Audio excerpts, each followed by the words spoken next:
मेरा नाम सुनैना है। वैसे मैं गांव की रहने वाली थी, लेकिन मेरे खानदान में कुछ ऐसे रीति रिवाज थे जो हमारी सोच से बिल्कुल ही अलग थे, और मैं ऐसे रीति रिवाजों के सख्त खिलाफ थी। मुझे समझ नहीं आता था कि आखिर लोग आज के ज़माने में भी ऐसी मनगढ़ंत बातों पर विश्वास कैसे कर लेते हैं। मैं बहुत समझदार और पढ़ी लिखी लड़की थी। मेरी फैमिली में मेरी दोनों बहनों को पढ़ने नहीं दिया गया था, मगर मैं बहुत ज़िद्दी थी, इसलिए मैंने अपनी ही ज़िद से अपनी पढ़ाई को पूरा कर लिया था। मेरे घरवालों का कहना था कि हम गरीब लोग हैं और हम जैसे लोग चाहते हैं कि हमारी बेटियां इज्जत से अपने घर की हो जाएं, मगर तुम तो पढ़ाई करना चाहती हो। आखिर पढ़ लिख कर तुम्हें करना ही क्या है? जाना तो फिर भी ससुराल ही है, इसलिए घर के कामकाज सीखो, पढ़ाई लिखाई करने की कोई ज़रूरत नहीं है।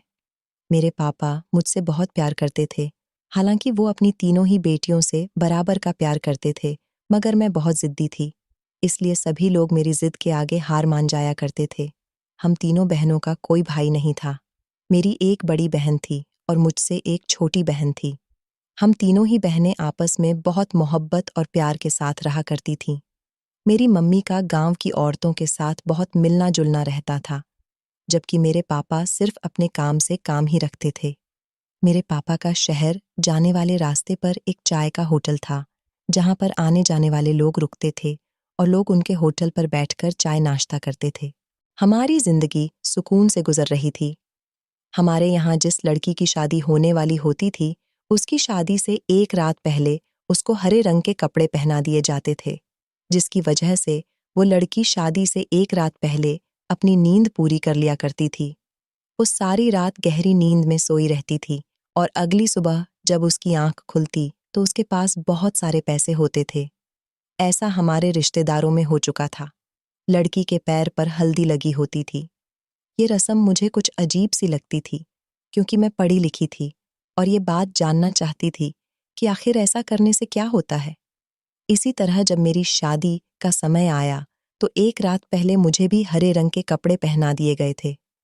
मैंने चुपके से अपने कमरे को बंद करके अपने कपड़े चेंज कर लिए थे और सोने का नाटक करने लगी। अभी मुझे लेटे हुए 5 मिनट भी नहीं हुए थे कि मेरे साथ कुछ ऐसा हुआ जिसने मेरे होश उड़ा दिए थे। जब शाम ढल गई तो रात के आगोश में मैं घिरती चली जा रही थी। एक अजीब सा सुकून था और लापरवाह सी हवा चल रही थी। मैं छत पर बैठी हुई पंछियों को अपने अपने स्थान पर वापस जाता हुआ देख रही थी। तभी छत पर मम्मी मेरे पास आई और कहने लगी, सुनैना, तुम्हारा रिश्ता तय कर दिया गया है और अगले महीने तुम्हारी शादी है। अपनी मम्मी की बात सुनकर मैं चौंक गई थी कि अचानक मेरी मम्मी ने मुझसे बिना पूछे मेरा रिश्ता कैसे फिक्स कर दिया, यहाँ तक कि शादी की डेट भी फाइनल कर दी। मेरी मम्मी बहुत अजीब थीं और बहुत गुस्सा किया करती थीं, इसलिए उनसे बात करते हुए हम तीनों बहनों को डर लगता था। हम लोग सिर्फ खुलकर हंसी मजाक अपने पापा से ही कर लिया करते थे। मम्मी कहने लगी कि शादी से एक रात पहले तुम्हें हरे रंग के कपड़े पहनने हैं। मैं वो कपड़े तुम्हारे लिए निकाल कर रख दूंगी। शादी के समय घर के सारे मेहमान मौजूद होंगे, इसलिए मैं तुम्हारे मुंह से कुछ उल्टा सीधा नहीं सुनना चाहती। खामोशी से कपड़े पहन लेना, मैं तुम्हें अभी से ही सावधान कर रही हूँ। ये कहकर मेरी मम्मी उठकर चली गई थी। मैं गुस्से से उनको जाता हुआ देख रही थी। मुझे अपनी मम्मी एक आंख नहीं भाती थी, क्योंकि बचपन से लेकर अब तक उन्होंने हम बेटियों को बोझ ही समझा था, जबकि वो खुद भी एक औरत थी। मेरी मम्मी की चाहत थी कि उनके पास एक बेटा भी हो, मगर इसमें हमारी कोई गलती नहीं थी। हम तीनों बेटियां पैदा हो गईं और इस तरह मेरी मम्मी की चाहत अधूरी रह गई। आखिर हरे रंग के कपड़े पहनाने की वजह भी बड़ी अजीब थी, जो मैं किसी को क्या बताती।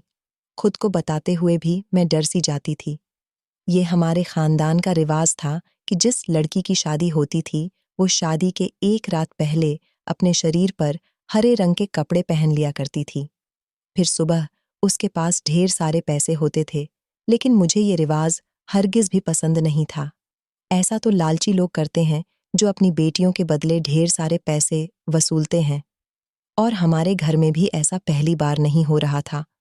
हालांकि इससे पहले भी मेरी बहन की शादी हुई थी, तब भी मेरे घर वालों को ढेर सारे पैसे मिले थे। मेरी बहन के साथ भी यही सब कुछ किया गया था। मैं इस रिवाज को लालच समझती थी, इसलिए मैं इस रस्म के पीछे छुपी हकीकत के बारे में भी जानना चाहती थी। इसीलिए मैं दिल ही दिल में एक प्लान बनाकर बैठ गई थी। लेकिन शायद मेरी मम्मी को इस बारे में अंदाजा हो गया था, तभी तो वो मुझे सावधान करने के लिए आ गई थी।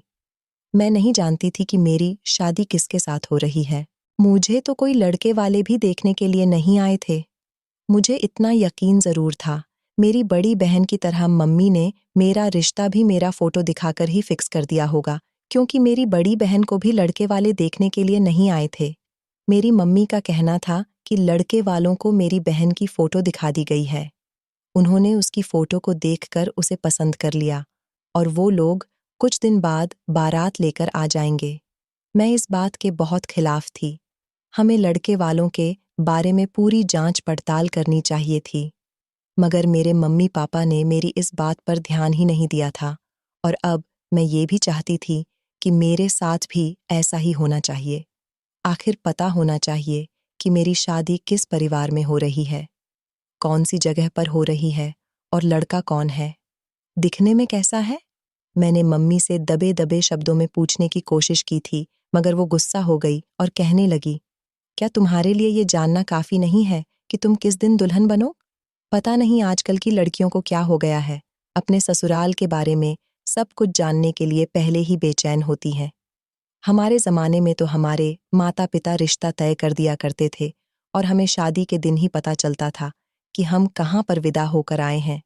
और तुम आज की लड़की जो बेचैन हो रही हो सब कुछ जानने के लिए।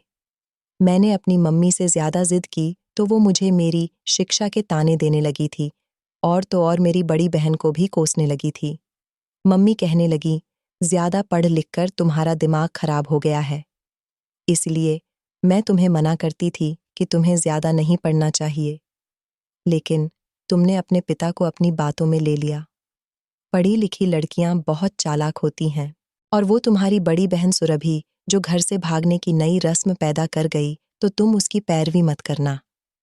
तुम दोनों बेटियों ने तो गांव में हमारी नाक कटवा दी है, किसी से नजर मिलाने के काबिल तक नहीं छोड़ा। मैं अपनी मम्मी की बात सुनकर खामोश हो गई थी, क्योंकि मुझे अपनी मम्मी से ऐसी ही बातों की उम्मीद थी। वो जब भी बोलती थी हम बेटियों के बारे में कड़वा ही बोलती थीं। मेरी छोटी बहन को भी वो छोटी छोटी बातों पर डांटती रहती थी। उनकी बातें सुनने की हम तीनों बहनों को आदत थी, इसलिए मैंने भी अपनी मम्मी की बात को इग्नोर कर दिया और अपना मूड खराब नहीं किया। लेकिन मैं पापा से बात करना चाहती थी। मैं पापा के पास बड़ी आस के साथ गई थी। मैंने पापा से कहा, पापा मेरी जिस लड़के के साथ शादी हो रही है, मैं उसकी फ़ोटो देखना चाहती हूँ। प्लीज़ आप मुझे उसकी फ़ोटो दिखा दो। आपको तो पता होगा ना कि मेरा रिश्ता कहाँ पर फिक्स किया गया है। लेकिन आज पहली बार मुझे बहुत हैरत हुई थी। मुझे अपने पापा से इस तरह के जवाब की उम्मीद बिल्कुल भी नहीं थी। आज तो उन्होंने बिल्कुल मम्मी का रूप धारण कर लिया था। वो कहने लगे, सुनैना खामोश हो जाओ। अपने पिता से तुम्हें ऐसी बेशर्मी की बातें करते हुए शर्म नहीं आ रही? क्या तुम भी अपने दिल में सुरभि के जैसे इरादे रखकर बैठी हुई हो? बस खामोशी से तुम शादी की रात हरे रंग के कपड़े पहन लेना। यही हमारी रीत है और यही रिवाज है। मैं पापा की बात सुनकर खामोश हो गई थी। मैं समझ गई थी कि पापा का इतना बदला हुआ बिहेवियर सिर्फ और सिर्फ मेरी बड़ी बहन की वजह से है, क्योंकि जिस दिन से वह घर से गई है, उसी दिन से पापा का भी मूड हम बहनों की तरफ से बदल गया है। मेरे पापा नहीं समझते थे कि रीति रिवाज हम बहनों को रास नहीं आए थे। आज भी सोचकर मेरा दिल दहल जाता था कि जिस रात मेरी बड़ी बहन सुरभि की शादी थी, वो बहुत खुश थी और उसने बड़ी खुशी खुशी वो हरे रंग के कपड़े पहन लिए थे। हम लोग शादी की खुशी में गानों पर डांस कर रहे थे, लेकिन आधी रात अचानक ना जाने क्या हुआ कि उसकी चीखों की आवाज से पूरा घर गूंज उठा था। हमारे घर में सारे मेहमान आए हुए थे। हम सब लोग घबरा गए थे। हम जैसे ही भागकर अपनी बहन के कमरे की तरफ गए तो उसका कमरा खाली था, जबकि उसके बिस्तर पर बहुत सारे पैसे पड़े हुए थे। इतने ढेर सारे पैसे शायद मैंने अपनी जिंदगी में पहले कभी नहीं देखे थे। मेरी बहन की शादी मेरी शादी से 1 साल पहले हुई थी। मुझे ये सब देखकर डर लगने लगा था। मेरी मम्मी को अपनी बेटी के भागने की ज़्यादा टेंशन नहीं थी। उन्होंने वो सारे पैसे उठाकर रख लिए। मैंने अपनी मम्मी से सवाल किया था कि मम्मी आखिर सुरभि कहाँ चली गई है।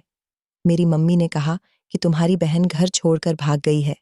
लेकिन ना जाने क्यों मुझे मम्मी की बात पर यकीन नहीं आ रहा था। मैं अपनी बहन को अच्छी तरह से जानती थी। वो बहुत मासूम और सीधी थी। उसका किसी लड़के के साथ कोई रिश्ता नहीं था, तो फिर वो किसके साथ भाग सकती थी? अगर उसका किसी लड़के के साथ रिश्ता होता, तो वो मुझे ज़रूर बताती। मैं अपनी मम्मी की बात सुनकर डर गई थी, क्योंकि मेरी मम्मी हमेशा गुस्से में रहती थी। जब सारे मेहमान अपने-अपने घरों को वापस चले गए, तो मैंने अपनी मम्मी से सवाल किया था, "मम्मी, सुरभि आखिर कहाँ चली गई है और वो किसके साथ गई है?" तो मम्मी ने फिर कहा कि तुम खामोश रहो। तुम्हें बताया है ना कि तुम्हारी बहन घर से भाग गई है। क्या पता किसके साथ गई है? जाते-जाते हमारे मुंह पर कालिख मल गई। सारे गांव वाले कहते हैं कि मैंने उसकी अच्छी परवरिश नहीं की। इसलिए तुम्हारी बहन मेरी नाक कटवा कर चली गई। मेरी मम्मी हर बार अपनी बेटी पर इल्जाम लगा रही थी। मैं अपनी बहन को अच्छी तरह से जानती थी। वो ये बात क्यों नहीं समझ रही थी कि वो गलत नहीं थी और वो कभी भी भाग नहीं सकती थी, क्योंकि वो तो अपनी शादी से भी बहुत खुश थी। समझ नहीं आ रहा था कि आखिर वो किसके साथ जा सकती थी। मैंने मम्मी से कहा कि अगर सुरभि को भागना ही था, तो फिर उसने शोर क्यों मचाया था? वो खामोशी से भी तो भाग सकती थी ना? क्या पता उसे किसी ने किडनैप कर लिया हो? मेरी मम्मी ने मुझे घूर कर देखा था और कहने लगी, अभी तू छोटी है, इसलिए अपने दिमाग पर ज्यादा जोर मत डाल। मैं नहीं चाहती कि तुम दोनों बहनें भी अपनी बहन सुरभि पर जाओ, इसलिए इस बात में ज्यादा दखलंदाजी करने की जरूरत नहीं है। मुझे और मेरी छोटी बहन को सुरभि की बहुत याद आती थी। हम दोनों बहनें आपस में यही बातें करते थे कि जरूर सुरभि के साथ कुछ गलत हुआ है। वो इतनी आसानी से कैसे जा सकती है? मैं छुप छुप कर सुरभि के लिए रोती थी, मगर वो तो ऐसी बेवफा निकली कि उसने कभी पलटकर हम लोगों की तरफ देखा ही नहीं। मेरे दिल से मेरी बहन का गम नहीं जाता था। मैंने सोच रखा था कि मैं अपनी बहन को ढूंढ कर ही रहूंगी। मैंने गांव में अपनी मम्मी से बाजार जाने के बहाने कई बार अपनी बहन को तलाश किया था, मगर सुरभि मुझे कहीं भी नजर नहीं आई थी। मैं और कहीं तो नहीं जा सकती थी और मेरी समझ में नहीं आ रहा था कि मैं अपनी बहन को किस तरह से तलाश करूं। इसी तरह से 1 साल गुजर गया था, मगर मेरी बहन का कुछ पता नहीं चला था। हमारे पड़ोस में एक लड़का रहता था। वो पुलिस ऑफिसर था। मैंने अपनी मम्मी के मोबाइल से चुपके से उसे एसएमएस किया था। मैंने उसको अपनी शादी के बारे में बता दिया था। गौतम 1 महीने पहले ही हमारे पड़ोस में शिफ्ट हुआ था। जब मुझे पता चला कि वो एक पुलिस ऑफिसर है, तो मैं एक दिन अपनी मम्मी से छुपकर उसके घर चली गई थी। मैंने उससे उसका मोबाइल नंबर लिया था और उसे हेल्प मांगी थी कि वो मुझे मेरी गुमशुदा बहन से मिलवा दे और मेरी बहन को कहीं न कहीं से तलाश करने की कोशिश करे, क्योंकि वो पुलिस ऑफिसर था और वो इस काम को आसानी से कर सकता था। वो मेरी मदद करने के लिए तैयार हो गया था। वो एक नर्म दिल और एक अच्छा इंसान था। मेरी शादी में भी अभी 1 महीना था।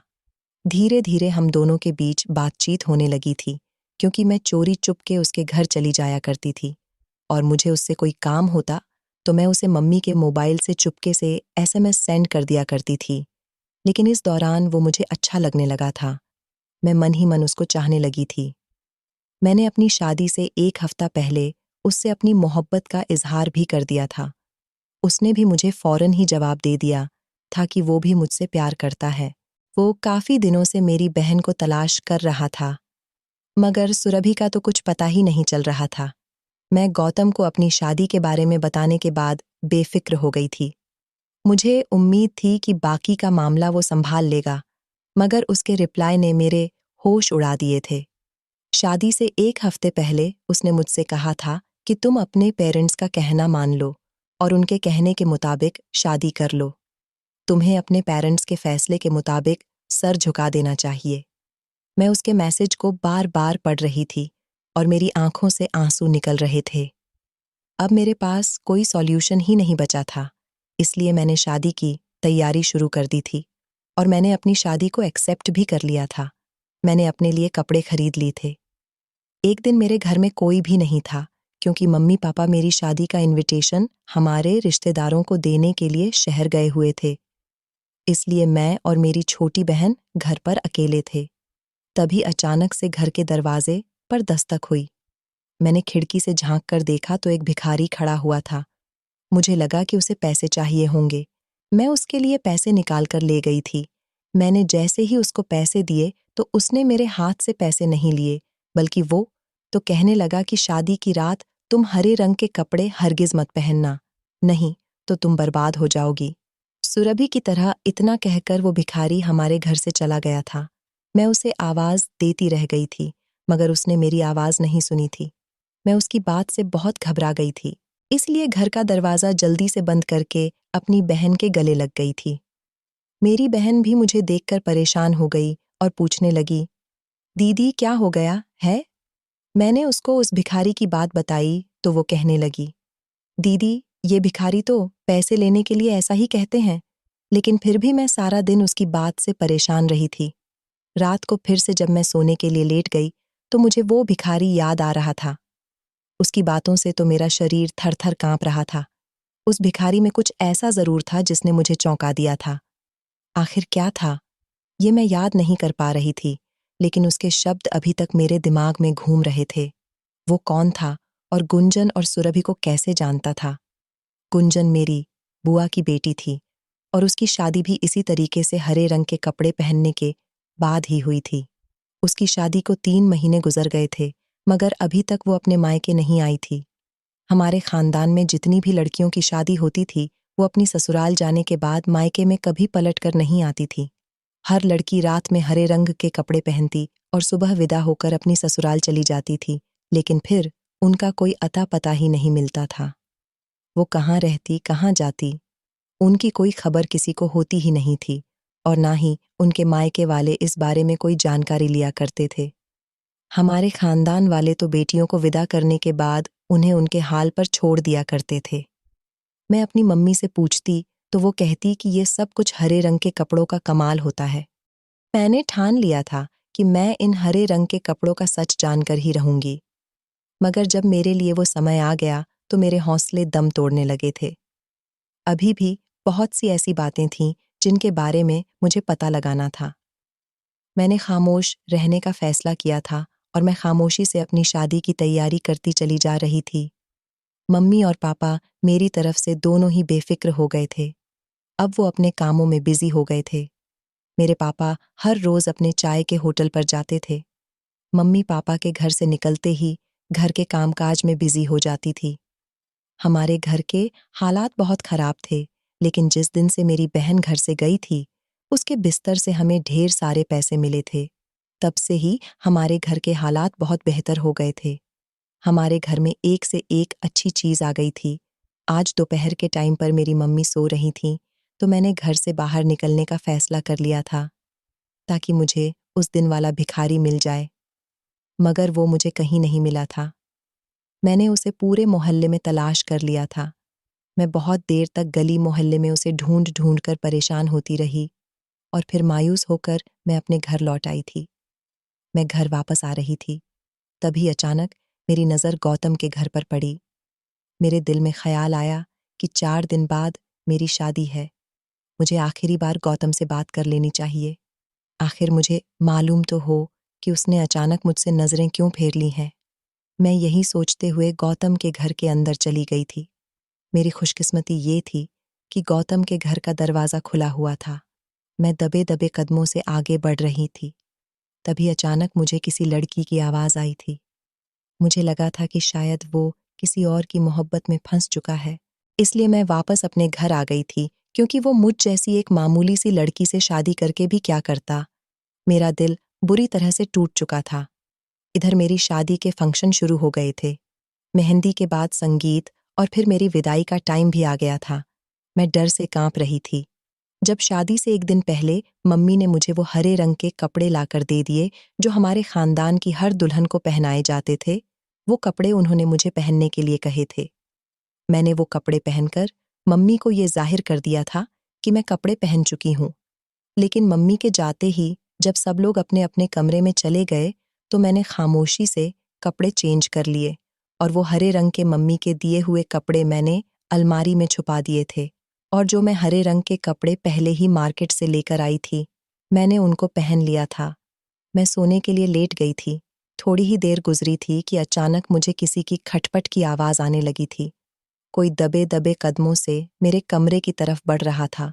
मैं बहुत डर गई थी। वो आवाज़ धीरे धीरे मेरे कमरे की तरफ आ रही थी। फिर अचानक किसी ने मेरे मुंह पर हाथ रख लिया था। सामने खड़े इंसान को देखकर मेरे पैरों तले से ज़मीन निकल गई थी, क्योंकि मेरे सामने कोई और नहीं बल्कि गौतम खड़ा हुआ था। गौतम ने मुझे खामोश खड़े रहने का इशारा किया था और फिर वो मेरे कान में कहने लगा कि चुपचाप मेरे साथ चलो। मेरी समझ में नहीं आ रहा था कि मैं क्या करूं। मैंने अपने दिल की सुनने की ठान ली थी। मैं चुपचाप गौतम के साथ चली गई थी, जो मुझे हमारे घर के पीछे ले गया था। फिर वो कहने लगा, तुम मेरे साथ मेरे घर चलो, मैं तुम्हें एक्सेप्ट कर लूंगा। मैं समझ गई थी कि वही मेरा रखवाला है। वही मुझे हमारे खानदान की बाकी लड़कियों की तरह गायब होने से बचा सकता है। मैं उसके साथ जाने के लिए तैयार हो गई तो उसने मुझे दीवार कूदने के लिए कहा था। मैं उसके साथ दीवार कूदकर अपने घर की चारदीवारी से दूर हो चुकी थी। गौतम ने मेरा साथ किसी मेहरबान दोस्त की तरह दिया था। उसने मेरे लिए खाना बनाया था और मुझे खाना खिलाकर उसने मुझे अपने घर में ही बना एक कमरा दिखा दिया था और कहने लगा कि तुम यहाँ पर आराम करो। मैं कमरे में आराम करने के लिए चली गई थी और बिस्तर पर लेट गई। मैं जैसे ही लेटी तो मैं गहरी नींद में चली गई थी। सुबह जब उठी तो मैंने गौतम को पुलिस की यूनिफॉर्म में देखा था। वो कहने लगा कि मैं ड्यूटी पर जा रहा हूँ, मेरे जाते ही तुम दरवाज़ा बंद कर लेना। मैंने गौतम के जाते ही उसके घर के दरवाजे को अच्छी तरह से अंदर से लॉक कर लिया था। दोपहर का 1 बज रहा था जब मुझे पड़ोस से बैंड बाजे की आवाज़ आ रही थी। मैं बड़ी हैरान हुई थी कि आज किसकी शादी है। 2 घंटे के बाद वो बारात बड़ी धूमधाम के साथ वापस लौट गई थी। फिलहाल मैंने इग्नोर कर दिया था और मैं गौतम के घर की सफाई करने के बाद किचन में ठंडा पानी पीने के लिए गई थी कि किसी ने पीछे से आकर मेरे मुंह पर रुमाल रख दिया था, जिसमें नशे की दवाई मिली हुई थी। उसे सूंघकर मैं बेहोश हो गई थी।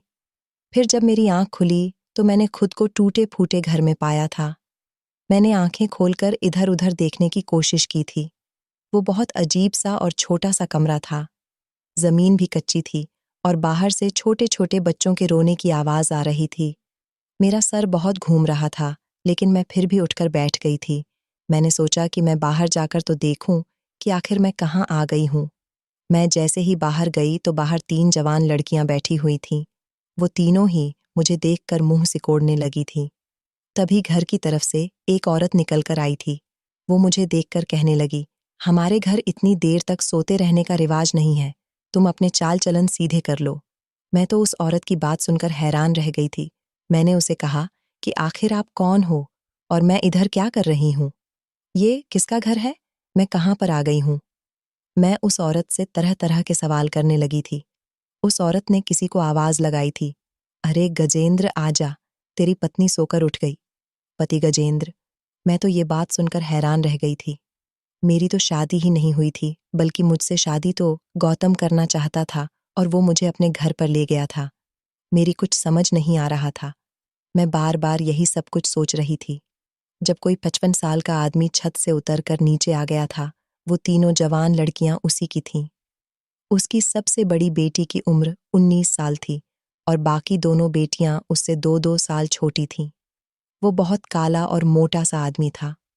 वो आदमी मुझे देखकर बहुत खुश हुआ था।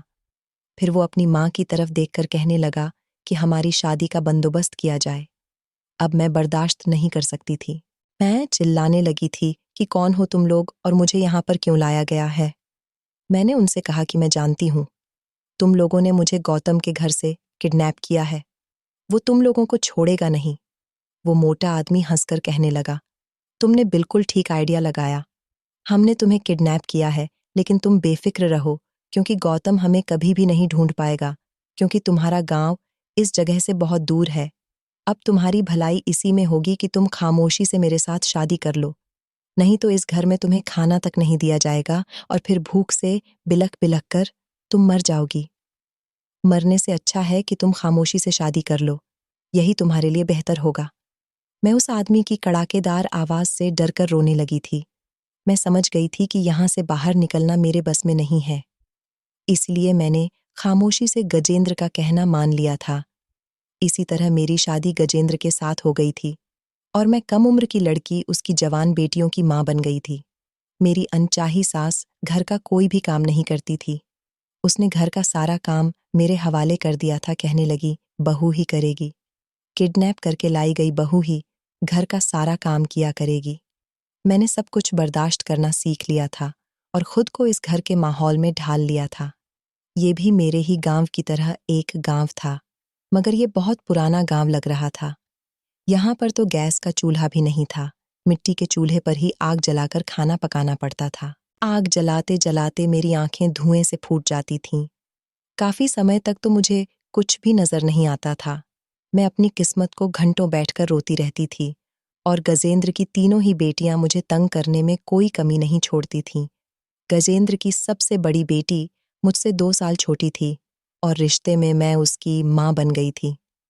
गजेंद्र की पहली पत्नी मर चुकी थी, इसलिए उसने मुझसे दूसरी शादी की थी।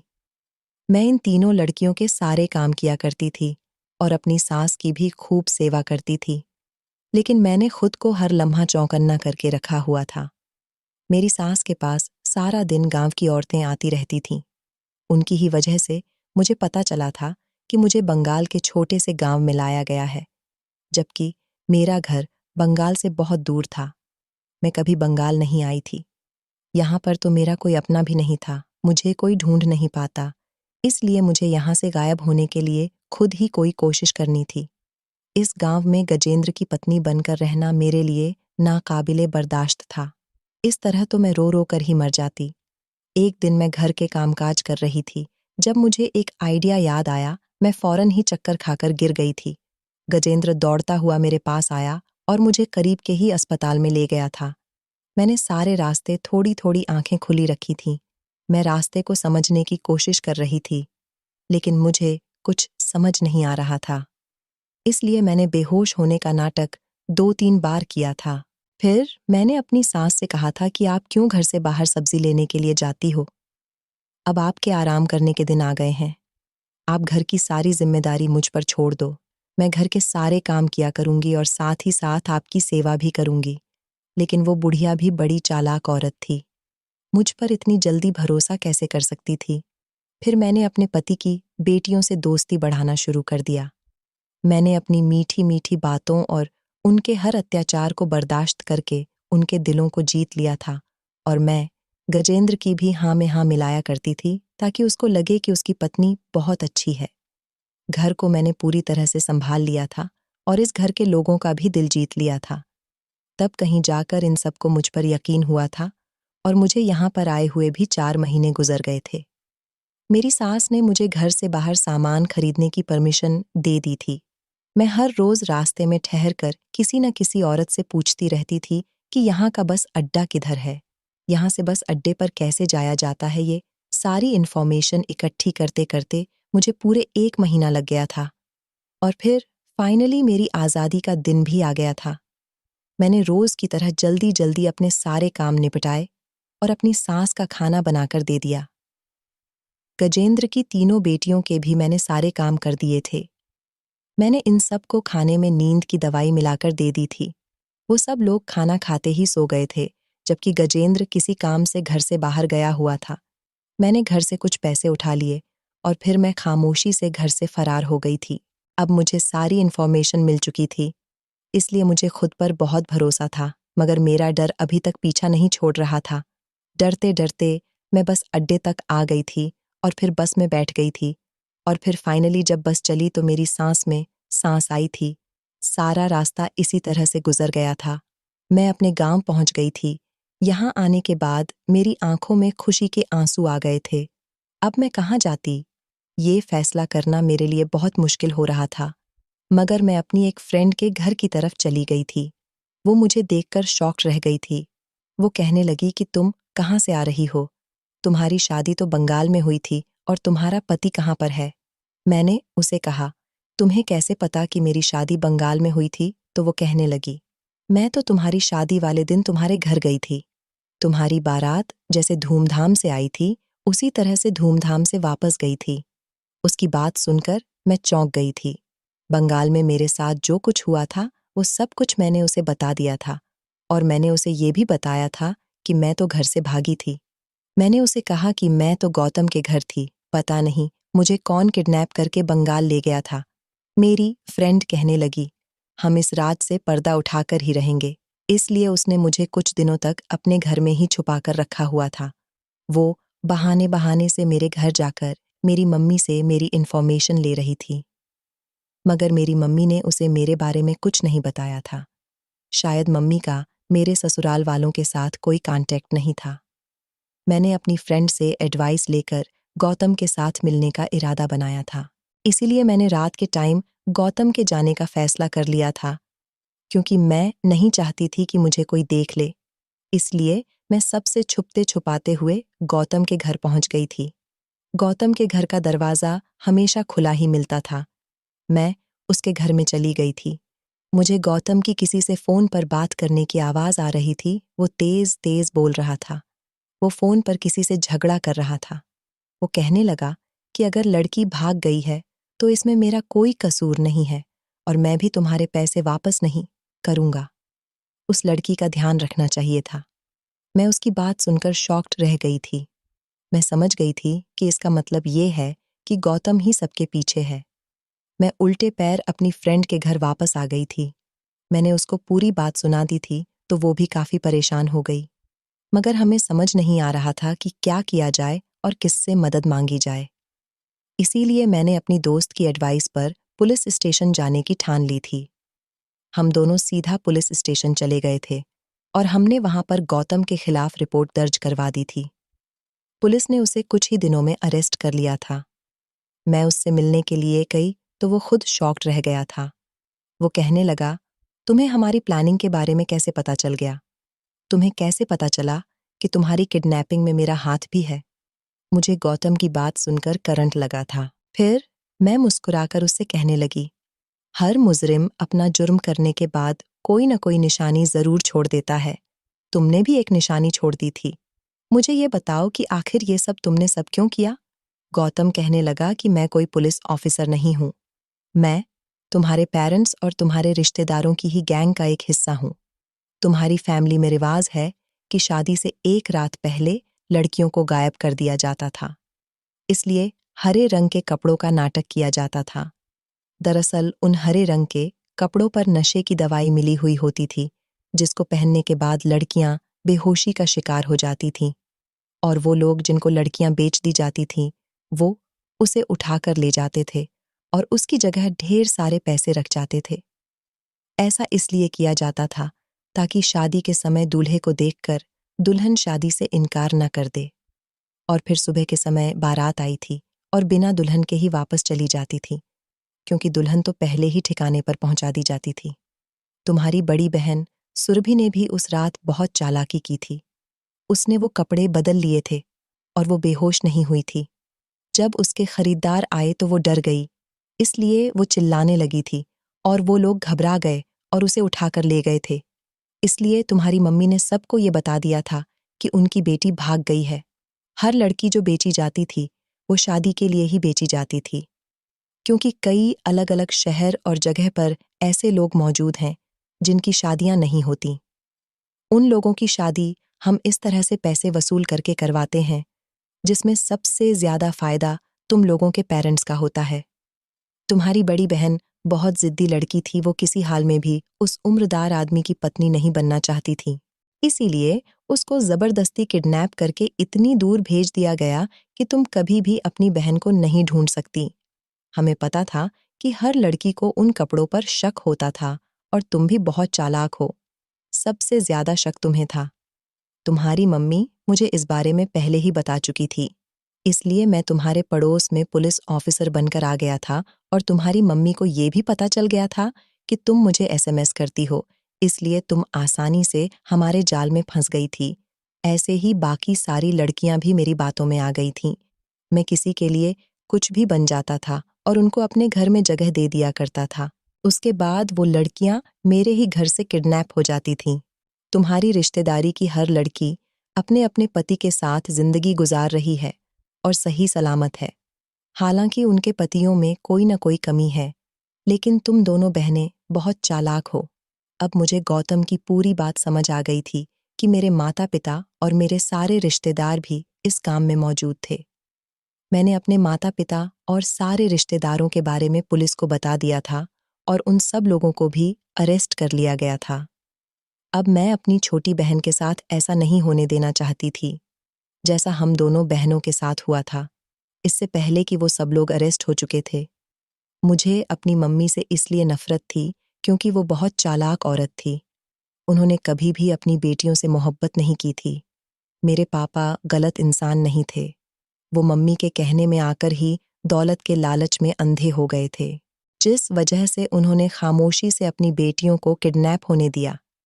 जितनी भी लड़कियां जबरदस्ती की जिंदगी गुजार रही हैं, पुलिस ने उन सारी लड़कियों से पूछताछ कर ली और इस दौरान मुझे मेरी बहन भी मिल गई। लेकिन मेरी बहन ने अब फैसला कर लिया था कि वो अब इस इंसान की पत्नी है, इसलिए वो उसके साथ ही जिंदगी गुजार रही है। अपनी बहन को इतने सालों बाद देखकर मुझे बहुत खुशी हुई थी, पर मैं अपनी छोटी बहन के साथ इस घर में रह रही हूँ और हम दोनों बहनें अब अपने माता पिता के बगैर अकेले हो गए हैं, क्योंकि उन दोनों को सजा हो चुकी है। अब हम अपनी जिंदगी खुशी खुशी गुजार रहे हैं। ऐसे माता पिता का हमें कोई फायदा नहीं है जो अपनी बेटियों की जिंदगी अपने ही हाथों से तबाह करते हैं। दोस्तों, इस कहानी के बारे में आपकी क्या राय है? आपको ये वीडियो कैसी लगी? कमेंट करके ज़रूर बताएं। जय श्री राम।